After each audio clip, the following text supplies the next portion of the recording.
Desde que Atenas fez suas reformas democratizantes, começou o conflito dela com Esparta. Cleístenes ia fazer importantes reformas, mas ele sofreu oposição da elite, que pediu ajuda, intervenção dos espartanos, que era o exército mais poderoso até então. Só que a população ateniense queria essas reformas e repeliu Esparta, que ficou ultrajada, foi ferida em sua honra e passou a ser hostil a Atenas.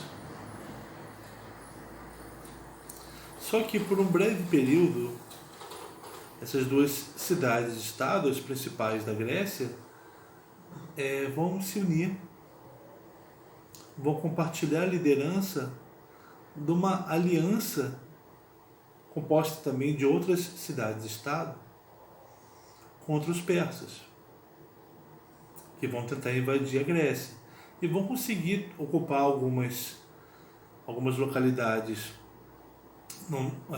ao norte da Grécia, algumas ilhas do Mar Egeu, algumas cidades da Jônia. Mas essa aliança vai se constituir com a liderança de Esparta e Atenas e também com a participação de outras cidades-estado que estavam mais vulneráveis a serem atacadas pelos persas.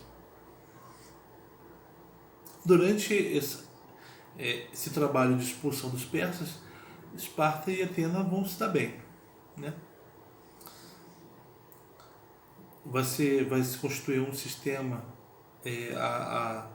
o trabalho dessa aliança vai ser vão ser intervenções militares navais. A cidade-estado que vai prover a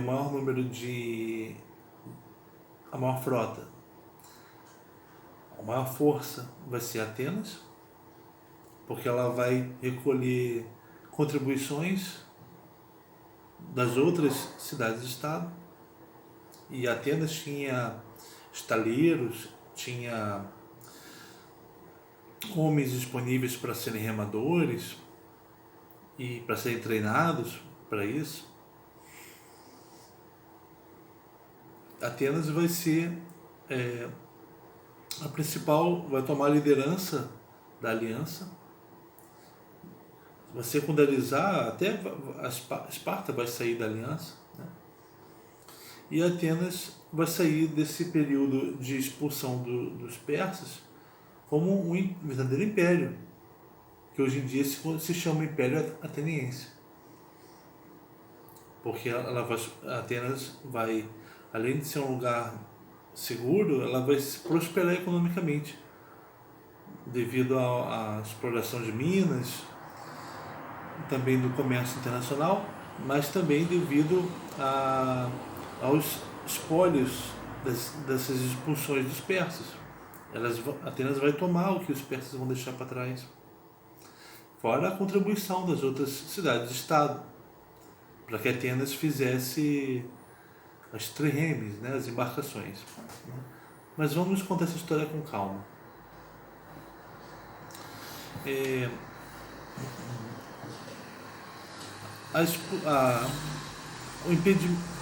O impedimento das invasões persas aconteceu no ano de 479 a.C., né? Lógico. E aí a aliança entre as cidades-estado continua, né? Com o trabalho de expulsar os persas remanescentes, os postos avançados persas.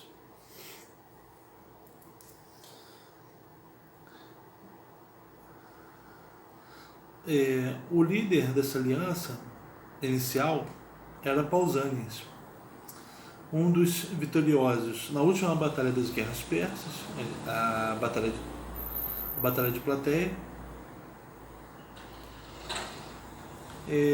Pausanias era o líder espartano dessa aliança.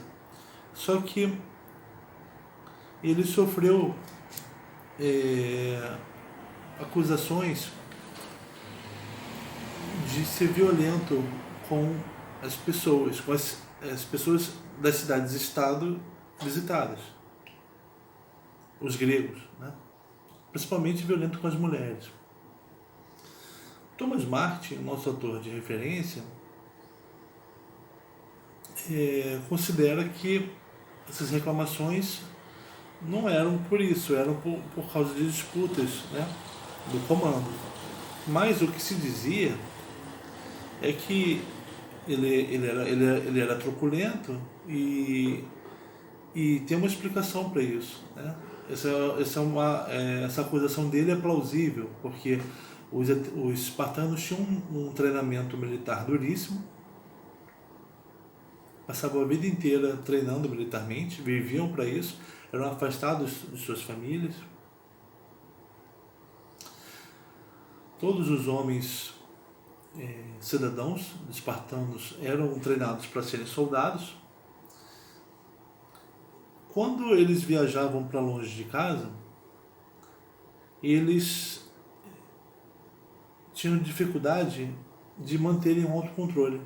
Eles saíam da vigilância da cidade, dos superiores, né? E passavam a depender do autocontrole das forças deles. E eles não tinham muito trato social.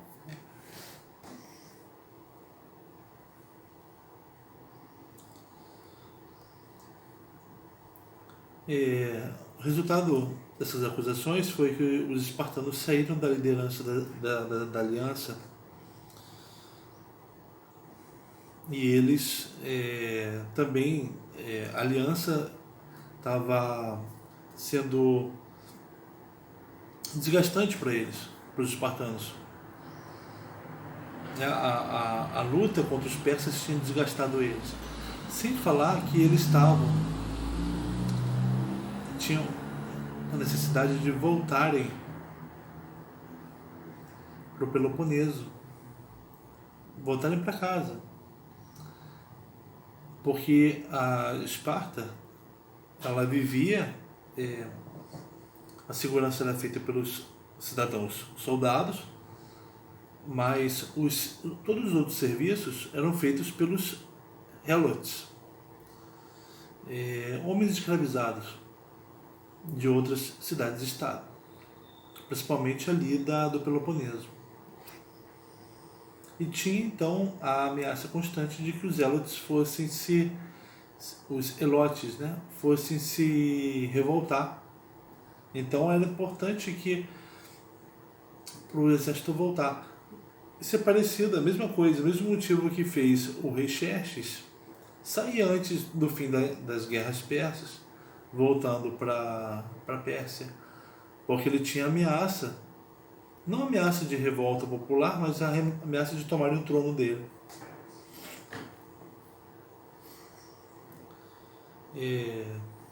Então os espartanos voltam para casa, deixam o comando da aliança com Atenas. E Atenas obtém então o juramento de todas as cidades-estado membros, juramento de que elas não iam abandonar a aliança, iam ficar até o fim. Isso é essencial. Você está numa missão militar, você tem que contar com a participação até o fim dos membros.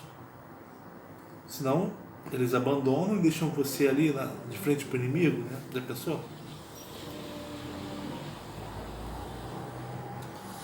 Os espartanos no Peloponeso formaram uma outra coalizão,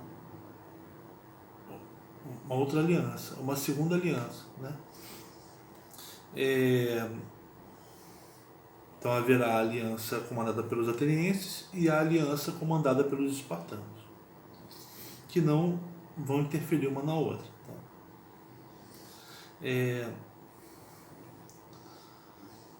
Havia uma assembleia para decidir sobre o que faria militarmente a aliança.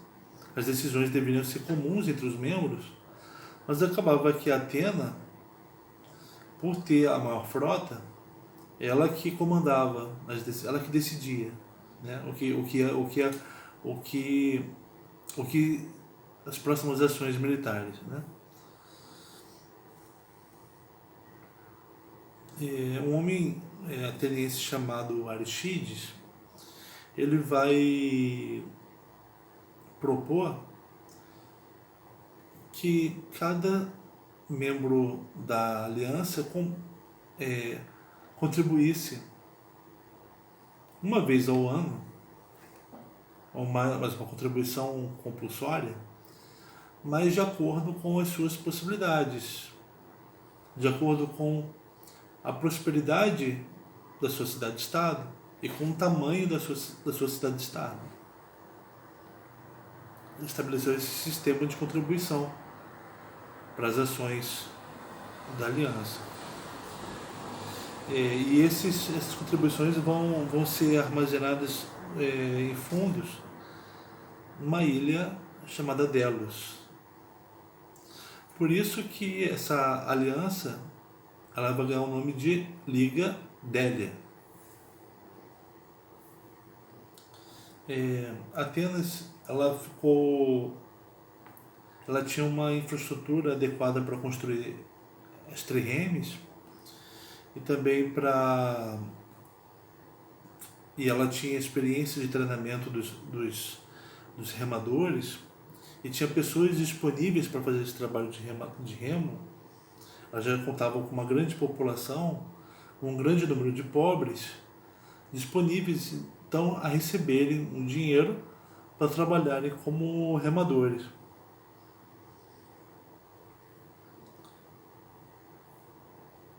Só que ao receberem dinheiro para cuidarem, terem uma função tão essencial na segurança de Atenas e também no sucesso da aliança, manobrando as triremes do jeito que deveria manobrar, manobras difíceis, eles aumentaram o poder político deles em Atenas. O poder político de uma pessoa tinha muito a ver com a participação militar dela.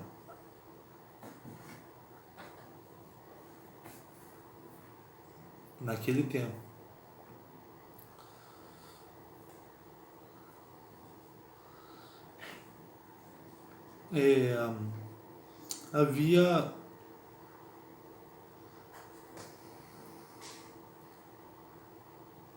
Havia membros da aliança que discordavam do comando ateniense e se recusavam a pagar. Né? Tem um caso de uma cidade chamada Tasos, uma ilha ali do Mar Egeu, que se recusou a pagar Atenas, né? E disse que abandonaria a liga, rompendo o juramento que ela tinha feito. Então Atenas, com suas frotas, né, a aliança comandada por Atenas, cercou a ilha de Tasos, por 2 anos, não nos deixando sair dali, até que os habitantes dessa ilha se renderam. Os atenienses então destruíram as defesas dessa cidade, destruíram um grande muro que a defendia, pegaram os navios dela, né, e passaram a cobrou uma pesada multa, tirando a independência dessa cidade.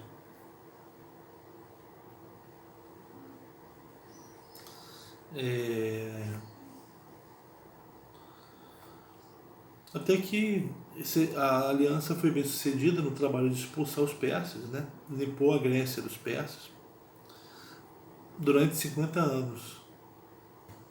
O que vai acontecer 50 anos à frente, envolvendo os persas, isso a gente vai saber depois.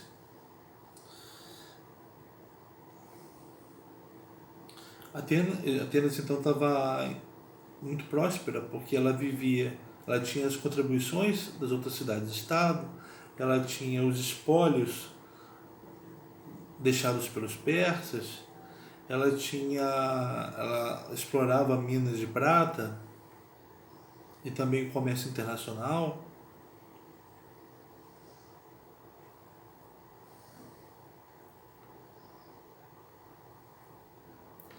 Tinha um homem chamado Simeu, ateniense, que era rico, que tinha um grande prestígio político, e ele começou a fazer gastos públicos, né? Ele construiu muros para defender a cidade, ele fez obras em benefício ao bem comum, né? O que era que os atenienses esperavam que os ricos fizessem. Atenas não tinha partidos políticos, tá? Ela tinha as figuras proeminentes da política que possuíam seus círculos familiares e apoiadores em geral em torno deles. E esse apoio era usado para que esses homens proeminentes conseguissem cargos públicos, né? Cargos importantes. Só que os pobres, que era a maioria da população ateniense, aumentou a sua participação política por serem as figuras principais na segurança, não só da cidade, como da Grécia inteira, né? Através da Liga Délia.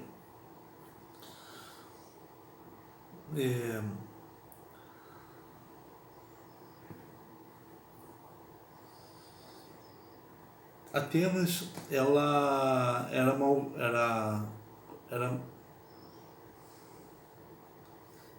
se tornava um império perante as outras cidades-estado, exercendo domínio militar e econômico sobre elas, né? Apesar de ela apoiar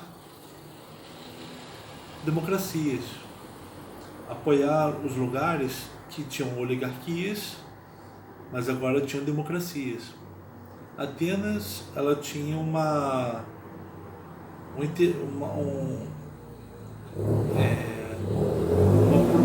busca pela democracia dela e pela democracia dos outros, né?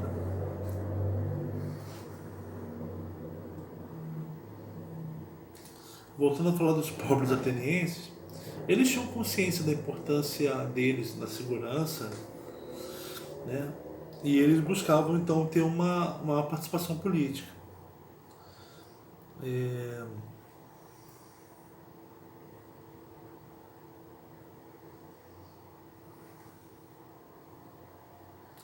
Eles vão procurar, através da atuação deles nas assembleias, né, que eram abertas para todos os cidadãos, independente do nível de renda, a democratizar a administração da cidade e também o acesso à justiça e o exercício da justiça. Eles vão participar como júris, né?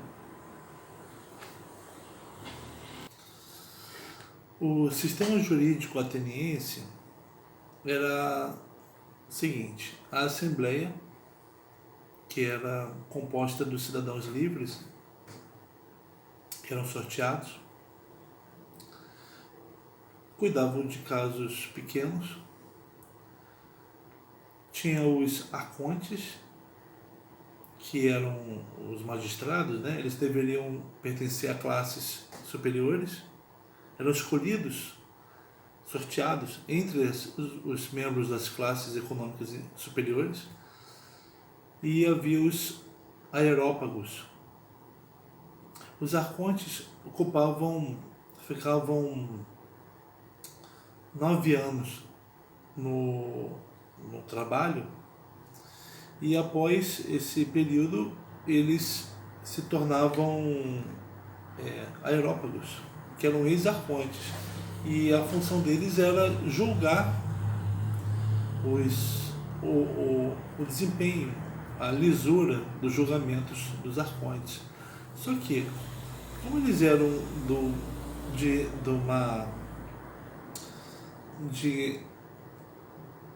níveis de renda parecidos,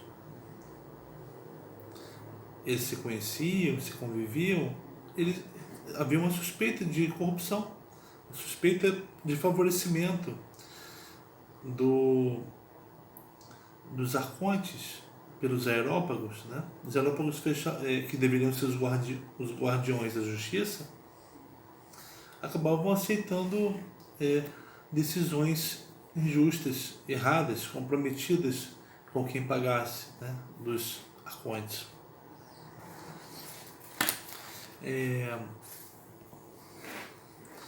As classes mais pobres, elas vão tentar mudar esse sistema jurídico, entendendo que a democracia só vai ser aprimorada com a democratização da justiça, com a participação deles na justiça, nas decisões, porque sem a participação deles nas decisões, não só como julgados, como aqueles que julgam, sem essa participação, eles vão ser sempre prejudicados, né? O momento que deu um empurrão para essa reforma da democratização da justiça foi um assunto externo. Foi um terremoto que aconteceu em Esparta, um grande terremoto, que matou muitos ali do Peloponeso e que expôs Esparta à revolta dos helotes, daqueles a quem eles escravizavam. E essa revolta era estimulada pelos messênios, outro povo, uma outra cidade ali do Peloponeso. Cimon, né, um membro da elite ateniense, convenceu a Assembleia de enviar hoplitas, soldados de infantaria, para ajudar a Esparta contra as revoltas dos helotes. Só que quando esses hoplitas chegaram lá em Esparta, Esparta não quis aceitá-los, a ajuda deles, e os mandou embora, de volta para Atenas. Porque Esparta tinha medo que aqueles hoplitas atenienses fossem ficar do lado dos helotes, já que estavam vindo de um lugar que cultivava a democracia. Não, a gente não quer, não vai ser bom pra gente. Logicamente a Assembleia Ateniense ficou com muita raiva dos espartanos e inclusive ostracizou, expulsou, fez um processo de expulsão por 10 anos do Cimon, né, por ter sugerido algo que não deu certo. Vou falar mais sobre o ostracismo.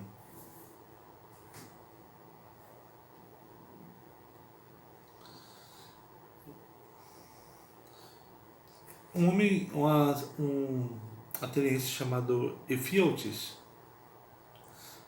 na Assembleia, ele fez a Assembleia decidir, né,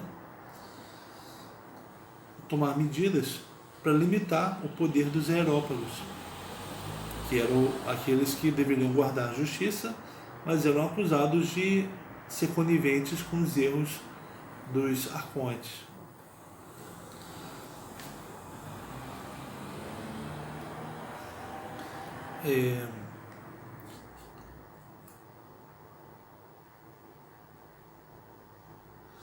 Ele estabeleceu, o Efiotes, um sistema de júris que vai ser composto principalmente pelos mais pobres, né? Os júris vão ser haverá vários júris espalhados por Atenas, cada júri composto de centenas de homens, e eles vão receber casos normais, casos cotidianos. Então você vai ter a Assembleia, que vai cuidar de assuntos públicos, casos públicos, você vai ter os arcontes também cuidando de casos públicos, ou não, privados, e há casos envolvendo desrespeito às práticas religiosas, e você vai ter esses júris populares, júris, cuidando de casos comuns, né?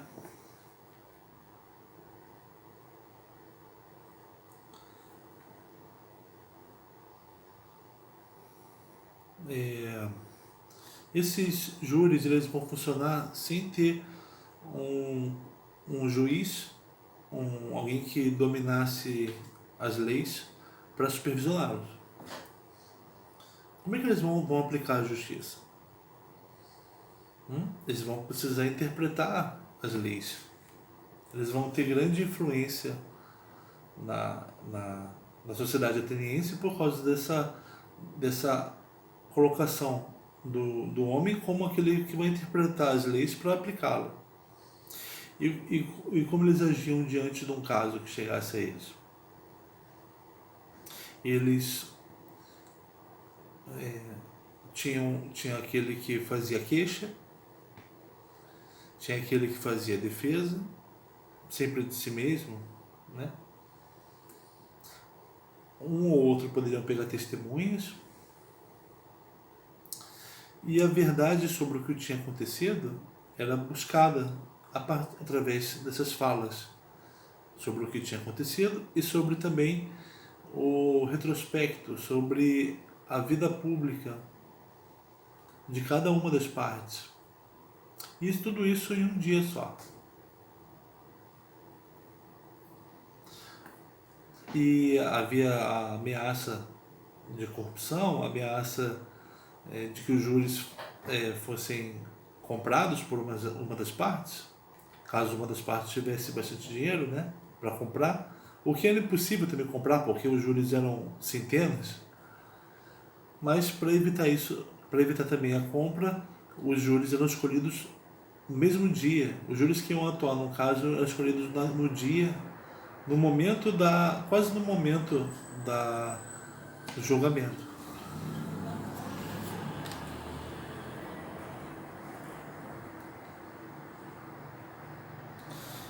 E contava nesse julgamento as falas persuasivas, né, convencedoras.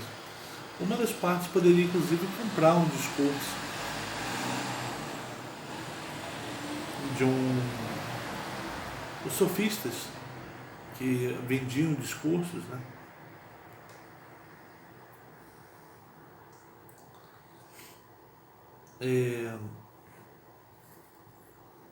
E o julgamento não ele era decidido pela maioria dos votos, maioria de votos, né, dos júris, dos componentes do júri, e não havia uma corte superior para fazer a apelação. Outra conquista dos mais pobres, das classes pobres em Atenas, foi o sorteio de cidadãos para ocuparem os cargos públicos, né? Então você vai ter uma democratização da justiça, uma democratização na política, porque os pobres vão participar da Assembleia e também vão poder ser votados, ser sorteados, né, para participar de cargos públicos.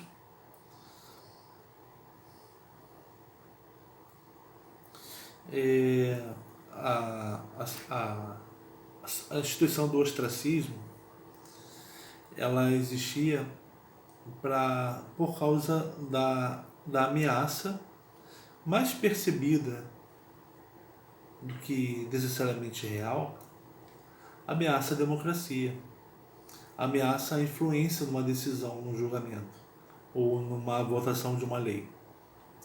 Ameaça representada por alguém proeminente, por ter dinheiro ou por ser muito conhecido, ou por alguém subversivo. E aí o ostracismo a palavra ostracismo vem de ostraca, que eram cacos de vasos. E esses cacos eram usados para votar. Todo ano era feita a votação pela expulsão, pelo ostracismo de um ateniense que estava atrapalhando a vida pública, a justiça política. Tem uma anedota contada por Plutarco, que está nesse livro, tá? Do Thomas Martin, que diz assim: o Aristides, que foi aquele que estabeleceu contribuições proporcionais das cidades-estado no financiamento da frota, da liga dele, e ele ganhou o nome, o Aristides, de O Justo. Ele estava próximo à Assembleia no momento de votação daqueles que seriam os ostracizados. Só um detalhe, aquele que era ostracizado não perdia os direitos dele. Quando voltasse, ele retomava as propriedades dele, a família dele não sofria nada. Então, ele voltava à cidadania dele, normal também. Então Aristides estava próximo à Assembleia durante a votação, e aí um homem simples que tinha vindo da zona rural de Atenas ia votar. Pegou a plaquinha dele de cerâmica, só que ele era analfabeto. Aí ele pediu ajuda para aquele galante cavalheiro ao lado. Você poderia escrever para mim aqui o nome da pessoa que eu quero que saia? O galante cavaleiro: sim, eu escrevo para você. Pegou o caquinho e perguntou: qual é o nome da pessoa que você quer que seja expulso da cidade? Aí o senhorzinho, né, camponês, falou: escreve para mim, Aristides. Agora, o Aristides, né? Sim, eu escrevo Aristides.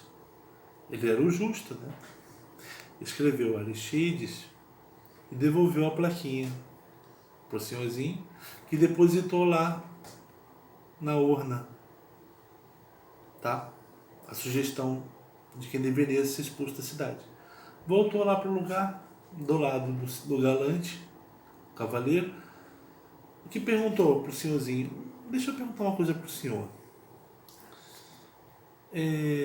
Por que o senhor quer a expulsão do Aristides? Ele fez alguma coisa pro senhor? Aí o senhorzinho: não, ele nunca fez nada para mim, não. Eu nunca vi esse homem. Sabe o que é? É quando não aguento mais todo mundo falando que ele é o justo.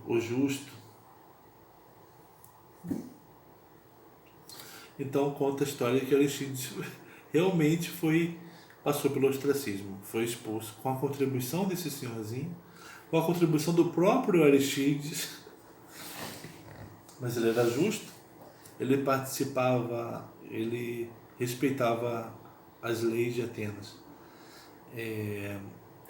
Tem o julgamento de Sócrates, que o condenou à morte, que se deu num júri desse. 500 homens, diante dos quais ele enfrentou acusação de corromper a juventude da cidade, não adorar os deuses da cidade e adorar deuses exteriores, e também acusação de ateísmo, né? Sócrates enfrentou essas acusações falando por ele mesmo, não aceitou a ajuda de um advogado amigo dele que ofereceu a defesa, Ofereceu inclusive um discurso pronto para o Sócrates. Sócrates não aceitou. Esse advogado perguntou para ele: Sócrates, mas você, o que você pretende dizer? Você não sabe a bela fala, a fala persuasiva, né? Que é a que conta no julgamento, que era considerada que levaria à verdade, a persuasão. Tá, se fazia investigação sobre o passado dos contendores, do acusado, mas o que contava, talvez mais do que tudo, era a persuasão. Você persuadir os juízes, o júri, né, da sua inocência. O Sócrates falou: eu não quero persuadir, eu não sou advogado, eu quero falar a verdade. O meu interesse é falar apenas a verdade, não é persuadir. E Sócrates fez isso durante o julgamento dele. Ele falou a verdade, seja rebatendo as acusações, comentando uma por uma, seja falando a verdade sobre ele mesmo, que ele tinha vivido 70 anos, que ele tinha participado de guerras, que ele filosofava por uma missão divina, que esse trabalho dele era de cuidar da alma dos atenienses, levar os atenienses a cuidarem da própria alma deles.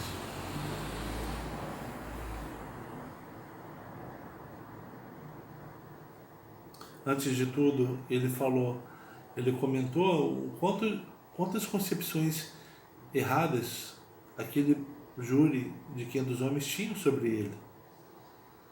E não por culpa daquelas pessoas, mas por culpa por exemplo, do Aristófanes, né? Que fez uma peça que acusava o Sócrates de adorar deuses estranhos. Então Sócrates ele estava buscando a verdade a partir da fala sobre ele, sincera. Ele acabou sendo condenado por uma pequena diferença de votos, mas a maioria decidia. Ele não tinha apelação. Ele foi condenado à morte. Atenas, ela tinha uma preocupação, ela entendia a democracia como a vontade da maioria.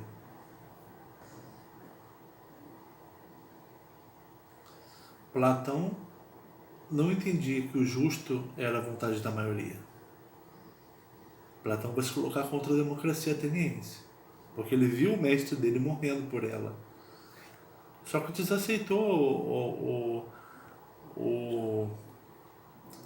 a sentença, porque ele passou a vida em Atenas, sob aquelas leis, gozou por viver em Atenas, então ele também morreria por Atenas. Sócrates era justo. E foi justo ao aceitar a justiça de Atenas. A justiça que não foi justa porque não se ateve à verdade, se preocupou com a maioria, acreditou que a maioria que trazia a verdade. Tinha uma ideia, talvez, de que os deuses levavam aquela sentença, aquela maioria ter se formado a favor ou contra alguém. Mas Sócrates não estava pensando que a verdade estava na maioria, a verdade estava nas razões, né?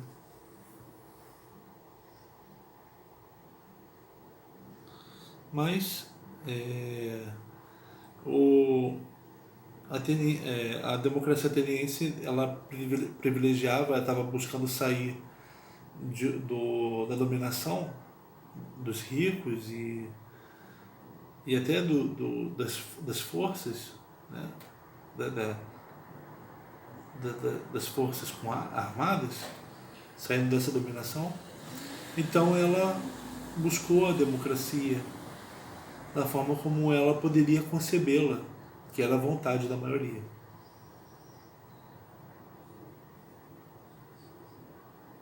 Mas o Platão já vai ser uma crítica a isso, colocando a verdade nas razões, a verdade no conhecimento das coisas, né? Não no saber, na opinião comum e compartilhada por todo mundo, mas no conhecimento, né? Em algo difícil de se obter.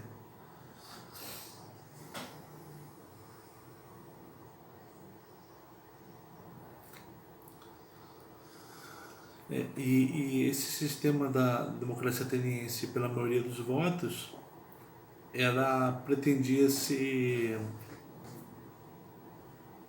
a prova das incapacidades de alguns indivíduos de saberem o que estão decidindo. Como no caso desse velhinho que nem conhecia Oristides, porque entendia-se que a maioria traria a verdade, tomaria a decisão verdadeira, correta, porque ela conhecia a verdade. Na verdade, não havia uma reflexão sobre a verdade. Havia uma preocupação com a decisão democrática, na justiça, na política, para que a maioria da população participasse, para que não houvesse dominação. No século V, essa vai ser a preocupação, as preocupações dos atenienses. Mas no século V viveu Sócrates em Atenas para dizer que, para chamá-los a se perguntarem sobre a cidade, né? a se perguntar sobre o que ela acha que ela sabe. Será que ela sabe mesmo? Né? Colocou na cidade que estava confiante por causa da economia pujante, por causa da democracia, com integração social, né? Com paz social. Sócrates vai colocar um incômodo para essa cidade. Será que você é justa? Será que você sabe o que é justiça?